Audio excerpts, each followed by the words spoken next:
మన కట్టు, మన బొట్టు, మన మాట, మన పాట, మన యాస, మన భాషకి ప్రపంచ వ్యాప్తంగా ఒక గొప్ప గుర్తింపు ఉందంటే అది ఎవరి వల్ల అంటే మన అన్నయ్య స్వర్గీయ నందమూరి తారక రామారావు గారి వల్లే.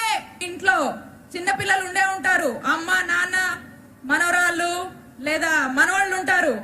భయంకరమైన సినిమాలు గాని ఏదైనా టీవీలో చూసినప్పుడు నాన్న రాక్షసుడు ఎలా ఉంటాడని అడిగే ఉంటారు. ఒకవేళ అడగకపోతే మీరేం చెప్పాలో నేను చెప్తాను. రాక్షసుడు ఎలా ఉంటారని చిన్నపిల్లలు మిమ్మల్ని అడిగితే మన ప్రతిపక్ష నాయకుడు ఫోటో చూపించండి. అది రాక్షసుడు మానవ రూపం అని అందరికీ అర్థమవుతుంది.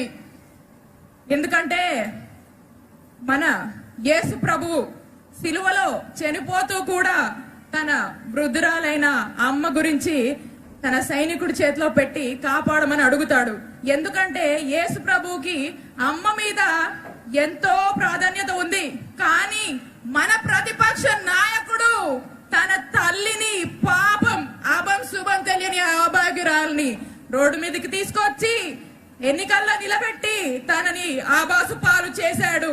అంటే ఒక స్త్రీకి అంటే సొంత తల్లిని అగౌరవపరిచాడు. ఒక తెలుగు ఆడపడుచుని అగౌరవపరిచాడు. బెస్ట్ సీఎం, బెస్ట్ గా మన కంట్రీ ఉండాలనుకుంటాడు, మన రాష్ట్రం ఉండాలనుకుంటాడు. మరి ఇదంతా మీరు ఇప్పుడు చూస్తారు. ఇలా నేను ఆయన గురించి అభివృద్ధి గురించి చెప్తూ పోతుంటే ఒక్క మాట రోడ్ల గురించి కనెక్ట్ చేస్తే ఏమవుతుందంటే ఇచ్చాపురం నుంచి తడదాకా ఆయన ఫుట్ ప్రింట్ ఉంటూనే ఉంటది. సార్, అభిమానంతో మీకు ఒక మాట చెప్పాలనుకున్నాను. ఒక్కసారి నా మొహం చూడండి సార్.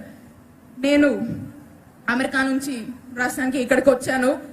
దాదాపు 1,000 కోట్ల బిజినెస్ రన్ చేస్తున్నాను. 200 మందికి పైగా ఎంప్లాయీస్ ఉన్నారు. మన వాళ్ళే కాకుండా నేను మన విదేశీయులు కూడా నా దగ్గర వర్క్ చేస్తున్నారు.